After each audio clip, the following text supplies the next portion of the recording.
Good morning, Kaiser. So great to have you on the show. Many of our audience know the name Kaiser Kuo from the documentary First Vote, which, mostly focuses on your life back in the United States. But even more of our audience first learned the name Kaiser Kuo as the founding member of the rock band Tang Dynasty. So before we get to the meat of today's interview, can you first tell us a little bit more about your career transitions from a rock band star to a PR executive and to your current role as a podcast journalist? Right? Well, music was only really ever a hobby, and I was only talented enough to ever leave it as just a hobby. I was smart enough to know that I wasn't good enough to really make it as a professional musician for the rest of my life. There were always other things that I was interested in doing.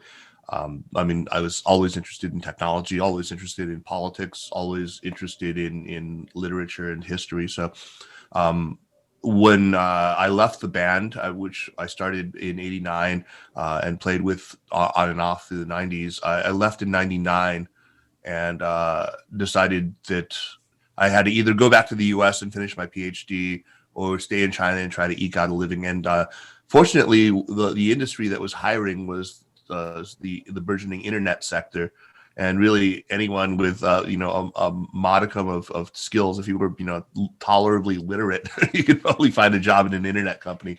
And so I started working in editorial as editor-in-chief of a Chinese internet portal for the English language side of it, and we published a series of guidebooks as well. So that combined a lot of things that I was interested in, and it really launched my career, I suppose, working as a writer. So for the next several years after that company died in 2002, I worked in journalism primarily, writing for various publications, Time Asia, eventually The Red Herring, where I was Asia bureau chief. And then in 2007, I got hired by an advertising agency to go work for them. It was not a very good fit. I don't think that I was the right person for that job. And that job certainly wasn't the right job for me, and ended up parting ways with them. I'm glad, because that was, I think, the only job in my life that took me kind of off mission.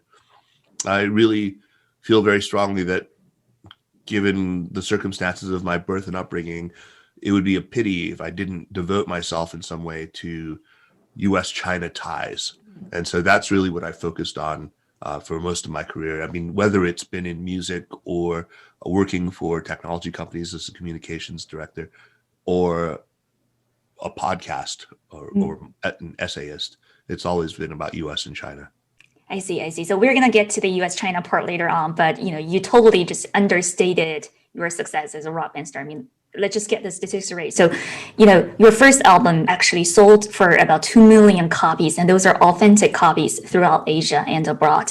And, if you count the pirate copies, it's, order of magnitude larger. So, another question is, I know you worked for the B in BAT for Baidu as a PR executive. So, what was it like working for the B in BAT? And if I'm to ask you to sort of name one most common misunderstanding about Chinese tech giants, what would that be?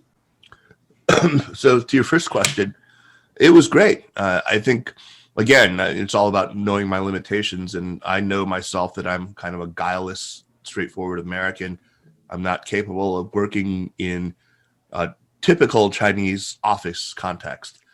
So I had to find industries, and especially companies, that had a culture that really worked with me.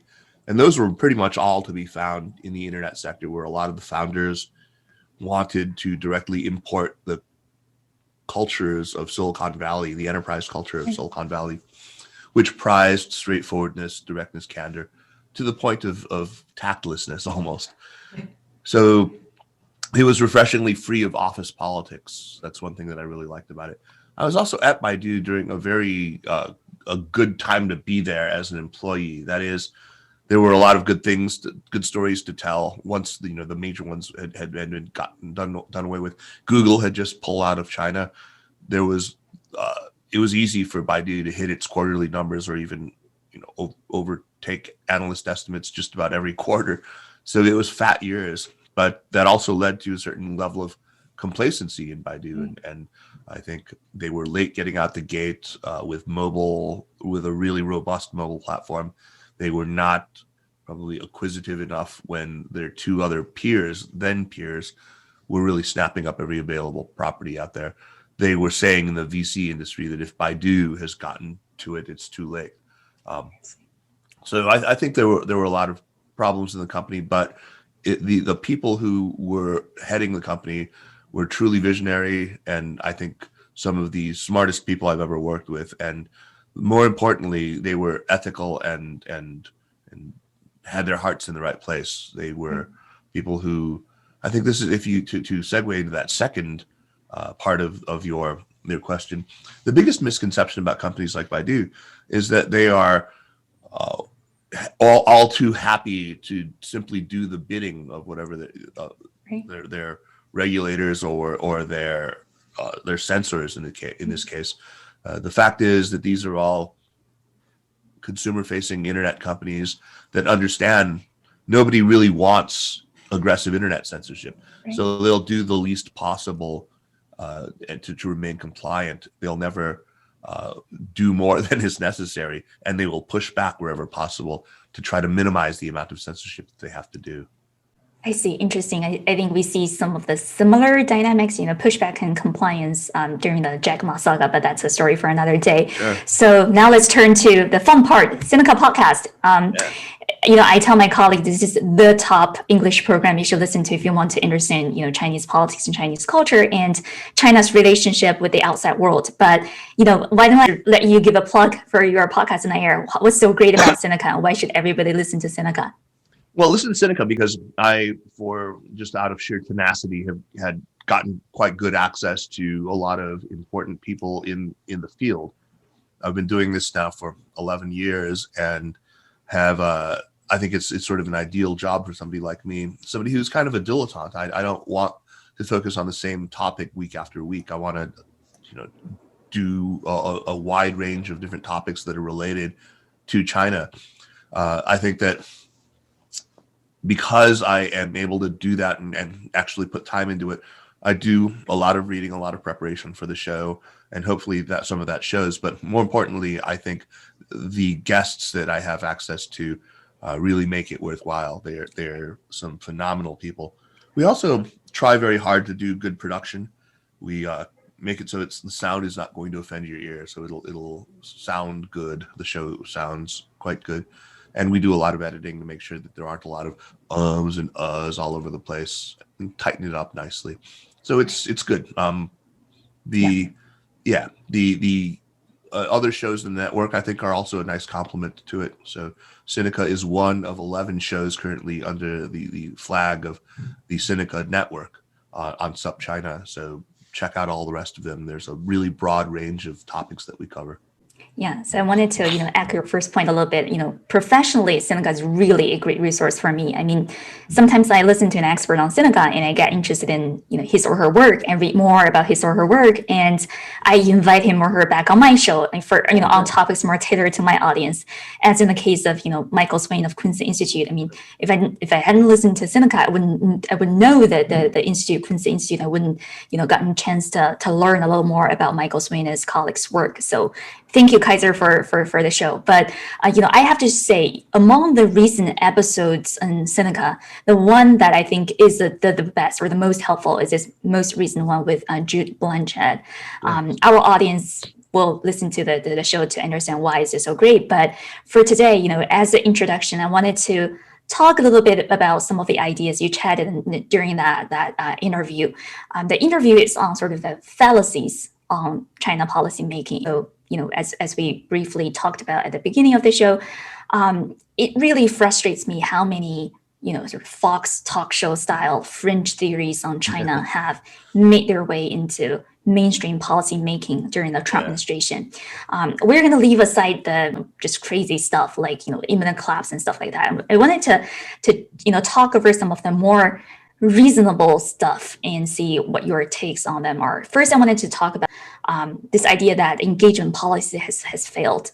So, let's be clear, this is one of the most significant Republican policy achievements in the past 5 decades. So it was it was so jarring that Mike Pompeo actually, really just took a hammer to that during that Nixon Library speech. I mean, he was like, okay, so China took the opportunity offered by the engagement policy to lie and cheat and steal its way to power and prosperity. So what's your take on that? Has engagement policy failed? If not, what's your reasoning? Well, absolutely not. I'm to this very day, I do not shy away from supporting the policy of engagement. I think that by any reasonable measure, it was a success. What's happening here is that people like Mike Pompeo, but not just Pompeo, people on the other side of the aisle as well, have erected a straw man, have suggested that the purpose of the policy, that it was undertaken in the belief that China would transform overnight into some kind of liberal democracy, a market-driven democracy, very much on the American model, which was never the actual intention of any of the framers of the policy. That's simply not what it was. And if that is the argument they're attacking, there's really no point in having an argument. What was expected was that China would stop being a disruptive actor. It would not become an exporter. It would not remain an exporter of revolution. It would not. It would engage with the community of nations, as it were, become, as Zellick later called it, a responsible stakeholder. It would enjoy economic advancement. That was for sure, but that would be a bulwark of stability in China, which is a desirable thing if you ask any of China's neighbors. I think that by even by some of the measures that the more sort of wildly optimistic people would have, like, did Chinese personal freedoms advance between 1970 or between Nixon's visit and say the end of let's put the end of engagement at the beginning of the Trump era? Did personal freedoms advance? Absolutely, yes. And if you do not believe that is the case, you're absolutely blind. Look at at the beginning of it, Chinese people could not choose what they did for work, where they lived, how they could move around the country. They could not travel outside of the country. I mean, these are just a handful of the hundreds of personal freedoms that have increased during this time. Are they enough? Absolutely not. But was it moving in the right direction? Absolutely. So as you mentioned, the Trump era. So I think even among like the Democratic thinking circle, sometimes I hear this narrative that, okay, so agree that, during the Trump administration, policymaking was all over the place. They didn't have a coherent approach, but we should give the administration some credit of like finally standing up against China's practice. And, during the Biden administration, we can do better, we can be smarter, but we are going to continue some of the spirit, inherited from the Trump administration, and we're going to work with allies and form alliance. So 2 questions here.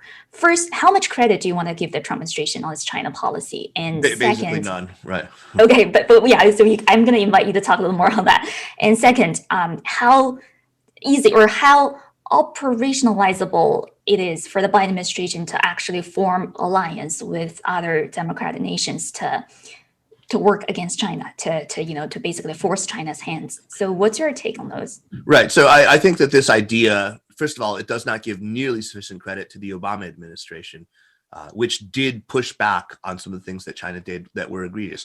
Look at the advances they made in stopping what I think is one of the most serious things, which is cyber espionage and the development of pretty robust cyber warfare capabilities by China.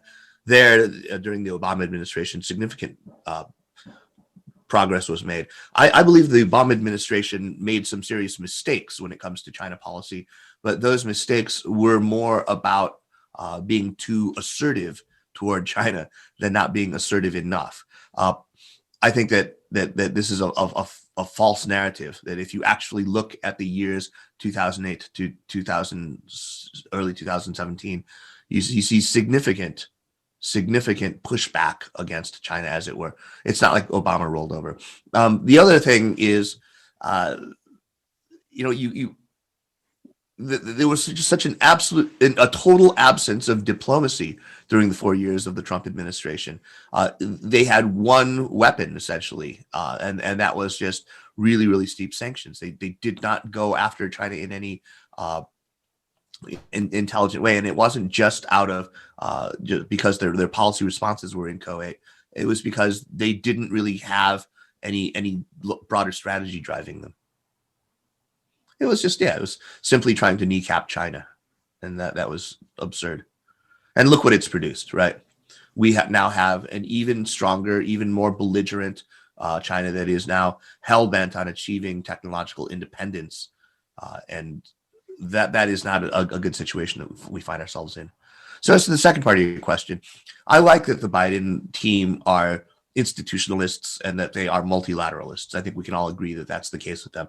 But I think they should also be very, very cautious about announcing their plans out loud to form this sort of coalition of global democracies in this effort to counter China.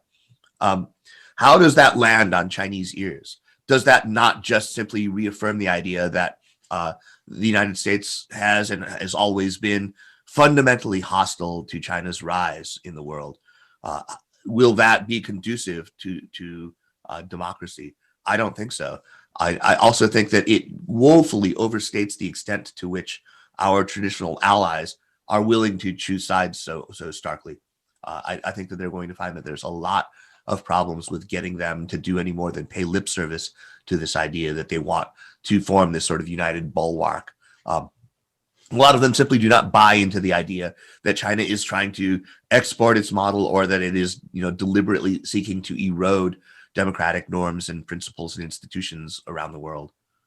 I certainly don't. Right? Speaking of sort of, forming a policy against China, I feel like, everybody in DC policy circle wants to be the next George Kennan these days. And, we actually had someone who called himself anonymous, but wrote a report called The Longer Telegram, which is, sort of this explicit reference to the long telegram published by George Kennan.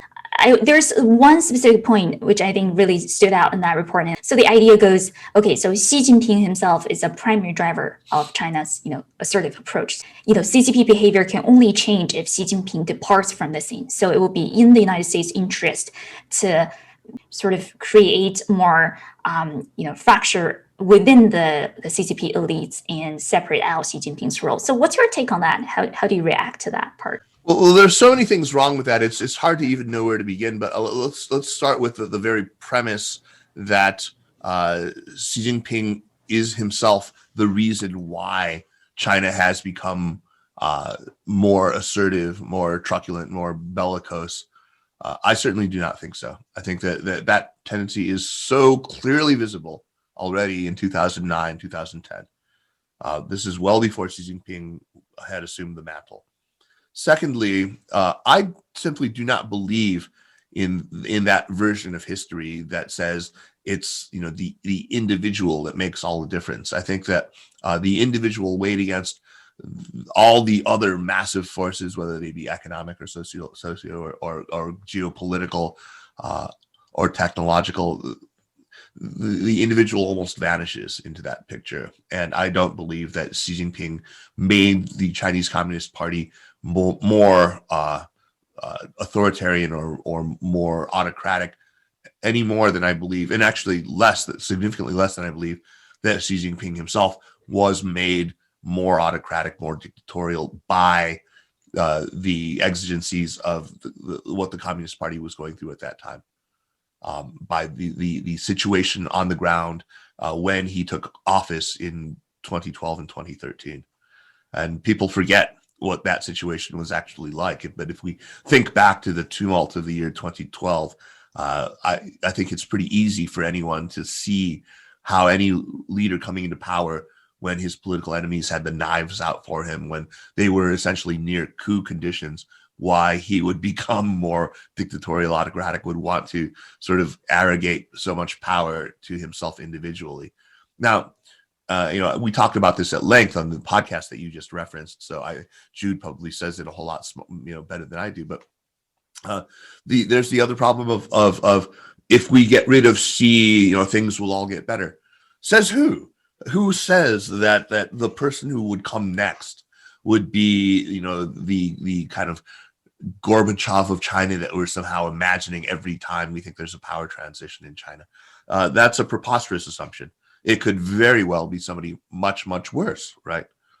And the other idea is the sheer hubris of America thinking that it can actually manipulate who rises within the Chinese leadership. I mean, Jude has this fantastic sort of counterfactual that just illustrates how preposterous this is. Imagine this meeting taking place in Zhongnanhai or at the Diaoyutai State Guest House, where Chinese leaders are thinking about how can we make, in the Trump administration, Steve Mnuchin rise, or what can we do to empower Jake Sullivan? What can we do to? I mean, it's just preposterous, right? How can we ensure that Kamala Harris is actually making? We do not have those tools available to us. What we do have, though, what we can do, I think, and it's important to say, is to maybe calibrate our policy so as not to give more oxygen to people whose views we really don't like. That we can do. We can think about, wow, if we come out with this policy, if we say, for example, we're cobbling together a coalition of global democracies to oppose China, who is going to benefit from that? Well, I mean, obviously, I think probably more hawkish elements in the CMC, more hawkish elements within the PLA command structure. They might benefit. People who are in the Chinese military industrial complex, they might benefit. But we don't think about that enough. I mean, and that's really the big problem, is that we do not think enough about how our actions are actually perceived in China. Right. And, speaking of sort of thinking about how actions are perceived in China, it's interesting. There's one name that's, frequently mentioned in those, hawkish outlets. It's Miles Yu. Another name is Pottinger. And those two people are perceived to be sort of the brain power behind the Trump administration's China policy. And God save us then. God help us. I mean, okay, I see. But so the question is, who are the counterpart in the Biden administration? Kurt Campbell, is it Jake Sullivan? I know you interview many of those people in your Sinica podcast. So how are they going to be different from the previous administration, and how is the Biden administration's China policy likely to be different under their guidance? So obviously Kurt Campbell, because of his position, his newly created position in the NSC at the National Security Council, basically in charge of Indo-Pacific policy. So I think clearly the big portion of the portfolio falls to him. We don't know yet who is going to be the Assistant Secretary of State for East Asia and Pacific Affairs at State. That person may still emerge. Under the team that is at NSC now, the directorship on China, including people like Laura Rosenberger, Rush Doshi, and a few other names who are familiar. I'm not sure whether they've been named yet, so I'm confused whether the rumors that I've heard or so I'll be quiet for now. But some of them have been announced, like Rush Doshi. A lot of these people are very seasoned and very smart, and I trust them not only to have American values at heart, but also to be more strategic and to be really thinking about some of these things, like security dilemma sensibility, like how American policy will be perceived in China, and how that works into how we should craft policy. So I don't know who will be the equivalents, but I can sure as hell believe they will be a lot more sensible and productive than Miles Yu or Matt Pottinger were. These are people who were behind some of, I think, these most damaging kinds of press manipulations and leaks. And it reminded me, I think, during, especially last summer, of nothing so much as the run-up to the Iraq War. It really felt like they were beating the drums, using the press, leaking information, trying to come up with theories about bioweapons developed in Chinese labs, and lab leak theories that could easily be conflated with deliberate bioweapons theories around COVID. I mean, it was just Trumpian nonsense, and it really set us back very, very far with China. personally, I have to say that's the piece that that really disappoints me because, Matt Pottinger, if you talk with journalists and, in the premier outlets, they speak highly of him. But I have to say especially his recent interview on CBS Face the Nation really, disappointed me. But that's a conversation for another day. So finally, we know we're all, sick and tired of the last 4 years. But I have to talk with you about this phenomenon, which I think you briefly talked about in the documentary First Vote, which is this idea of there is this emergence of a group of Chinese Trump groupies. They are really loud and they're everywhere. Right. So I have to invite you to talk a little bit about that and help me understand that. So first, let's just keep things in perspective. If we look at the statistics, right?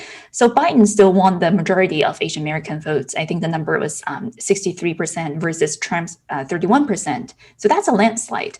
But the one piece of stat that really sort of a little jarring to me is if you compare how many people voted for Trump in 2016 versus how many people voted for Trump in 2020 among Asian Americans, the number back in 2016, or 27%, if I remember this correctly, and this time around, it was 31%. So 4 years of Trump didn't turn many voters away. In fact, if anything, Trump attracted more Asian American voters to him.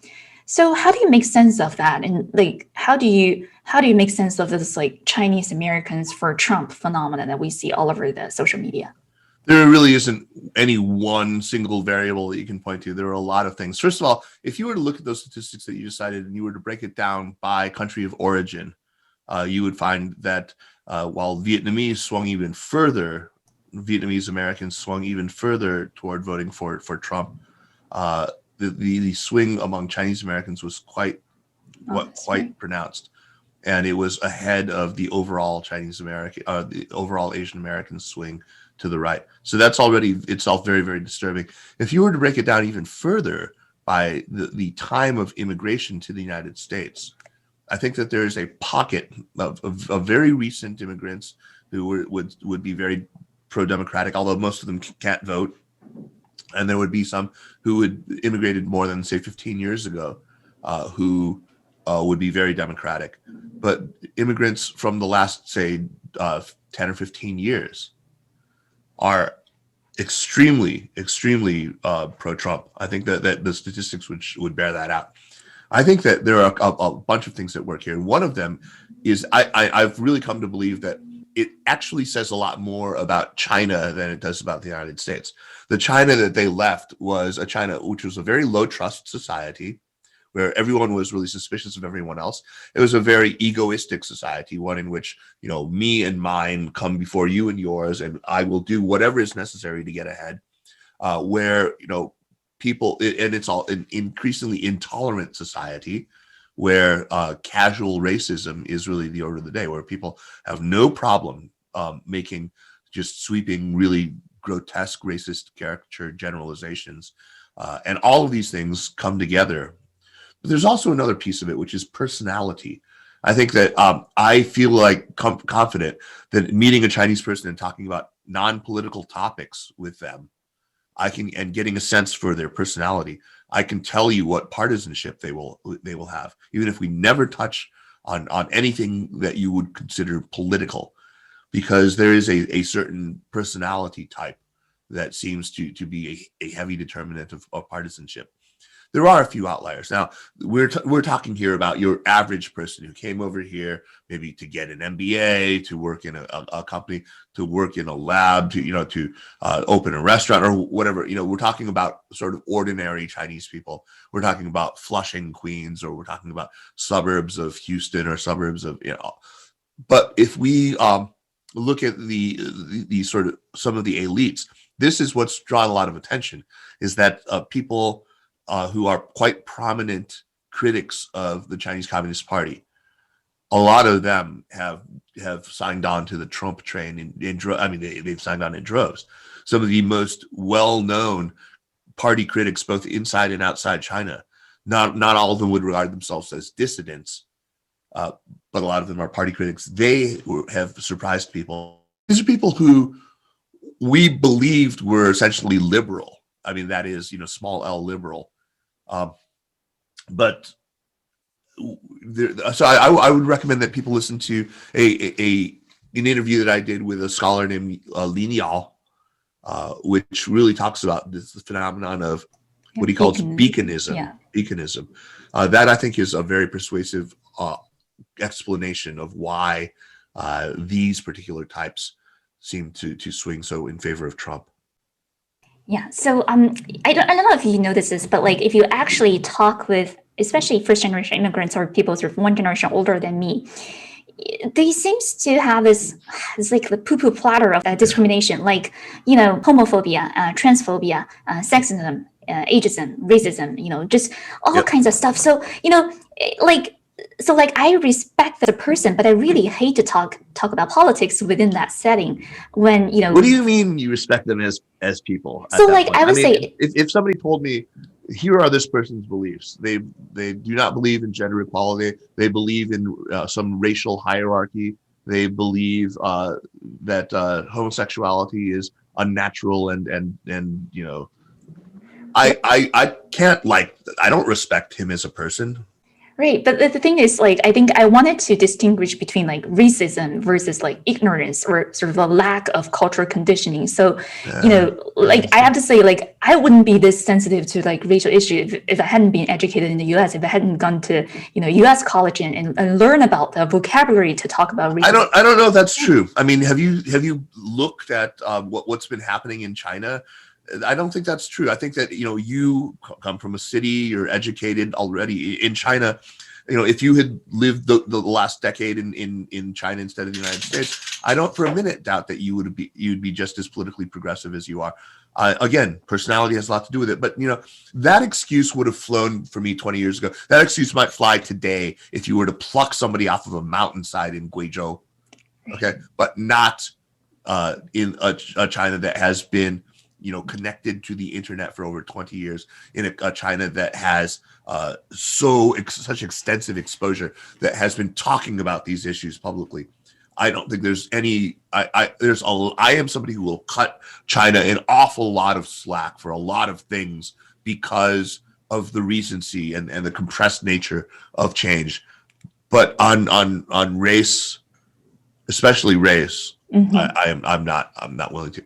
Okay, I get that. I mean, even 10 years ago in America, if you look at rates of support for gay marriage, yeah, I mean, we've seen a really, really quick increase in that in the United States. So there are some of the sort of more woke issues that I would you know still continue to cut China a little more slack on, but not on the level of racism that we're talking about, where blackness equals criminality, equals laziness, equals sort of, you know, savagery. It's just, yeah, that's no longer acceptable. So I think it was especially salient during, like, you know, the CCTV, you know, Spring Festival Gala, and they had like a bunch of blackface actors.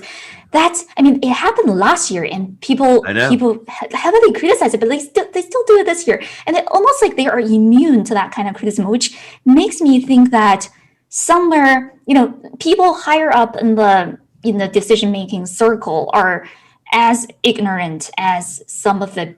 I have to think in this case that somebody up in the higher up said, if we do not do blackface this year, we will somehow be perceived as having caved to this politically correct West and to their value system. We know in our hearts that we did not intend it as racist.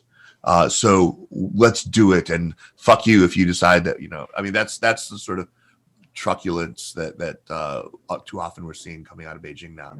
I see. That's an interesting perspective. And on that, I know that, you know, we're almost out of time, but this has been such a treat. It's so great to talk to you, Kaiser. And I will put a link to Sinica podcast in the show notes section, so or our audience who are interested in, you know, tuning into the Sinica, they can be a subscriber and support your work. Thank you so much, Kaiser. This is great. Thank you, Lizzie. It's been a real pleasure.